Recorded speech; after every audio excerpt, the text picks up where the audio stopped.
Je vous l'annonçais en titre, nous avons comme invité ce soir Madame Marguerite Ouedraogo Bonane. Elle est la présidente de la CIL, la Commission de l'informatique et des libertés. Bonsoir, Madame Ouedraogo. Alors, bienvenue sur ce plateau. La CIL qui commémore la première journée nationale de protection des données à caractère personnel. Oui. Justement, pourquoi le choix d'une journée nationale? Donc, le 30 mars de cette année est la première édition de la Journée nationale de protection des données à caractère personnel. Et cette date correspond à l'adoption par l'Assemblée nationale en 2021 de la loi 001-2021 AN portant protection des personnes à l'égard du traitement des données à caractère personnel.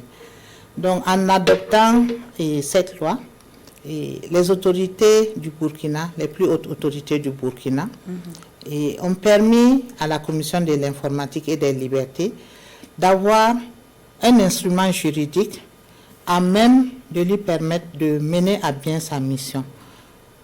Avec l'évolution des technologies de l'information et de la communication et l'appétit avide de nos populations et sur les réseaux sociaux, donc il était temps qu'on prenne des dispositions pour les accompagner pour un meilleur usage de ces plateformes numériques. Et justement, pour cette première journée, vous avez décidé d'interpeller ces populations en demandant l'engagement de tout un chacun. Oui, nous avons choisi comme thème pour un monde digital inclusif, soucieux de la protection des données personnelles, je m'engage. Donc, par ce thème, nous interpellons les populations, nous interpellons chacun à un engagement pour utiliser de façon responsable, surtout, les plateformes numériques. Et dans les dispositions de nos lois, il est dit que les technologies de l'information et de la communication sont au service de l'homme et doivent être utilisées par l'homme à bon escient pour se développer, pour s'épanouir et non pas pour se détruire. Et parlant justement de cette loi adoptée en mars 2021, quel est le plus que cette loi apporte dans la protection des données à caractère personnel? Je dirais que nous avons antérieurement une loi, la loi 010 qui date de 2004, qui a été relue.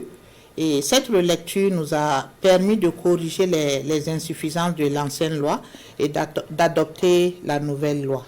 Donc l'adoption nous a permis d'avoir des acquis, notamment le renforcement des droits des personnes et par la consécration du droit à l'oubli et le droit d'accès des mineurs et des majeurs incapables à leurs données personnelles.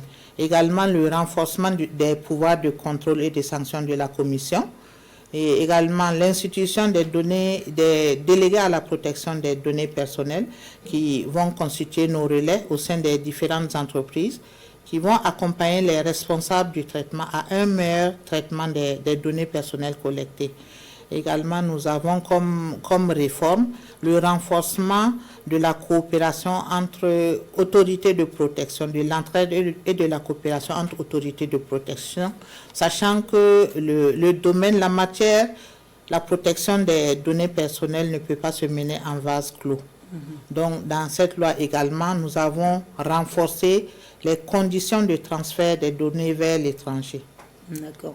Alors, comment justement on peut parvenir à un monde digital, numérique, soucieux de la protection des données à caractère personnel quand on constate tous les jours que les dérives sur les réseaux sociaux ne font que s'amplifier? Effectivement, les dérives ne font que s'amplifier sur les réseaux sociaux parce qu'aujourd'hui, l'usage est accru.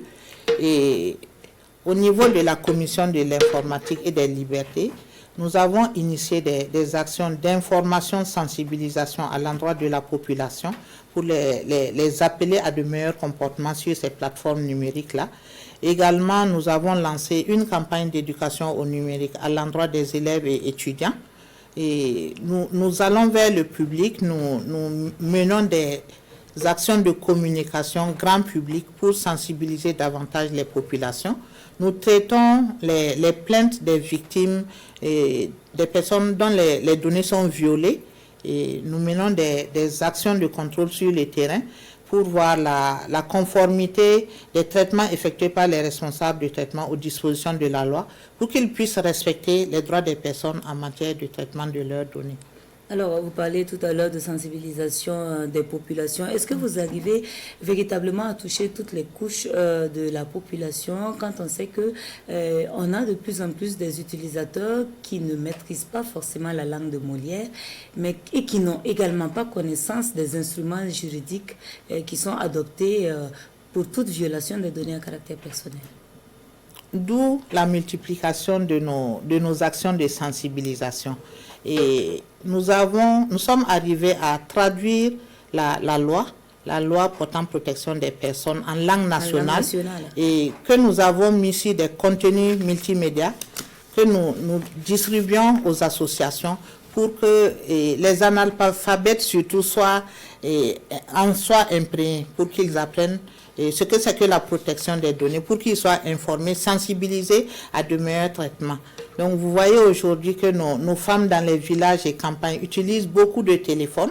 Donc nous allons vers cette frange de la population que nous sensibilisons aussi et à un meilleur usage des plateformes numériques. D'accord. Alors, merci, Madame Marguerite Ouedraogo-Nebonane. Je rappelle que vous êtes la présidente de la Commission de l'informatique et des libertés. Je vous remercie. Et avec vous, il a été question de la première journée nationale de la protection des données à caractère personnel. Merci de rester avec nous pour la suite de cette édition